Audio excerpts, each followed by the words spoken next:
In this lesson, we'll be learning the days of the week. There are 2 ways to say the days of the week in Māori. The first are the phonetically borrowed words that are mane, Monday, Tuesday, Tuesday,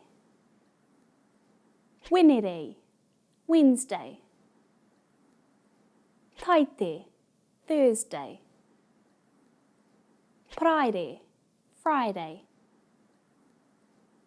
Hatare, Saturday, Hanare, Sunday. The second are the literal translations. Rahina, Moon's Day, Monday. Ratu, Mars Day, Tuesday. Ra Apa, Mercury's Day, Wednesday. Ra Pare, Jupiter's Day, Thursday.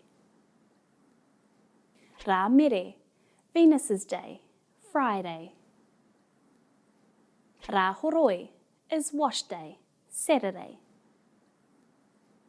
Ra Tapu is Sacred Day, Sunday.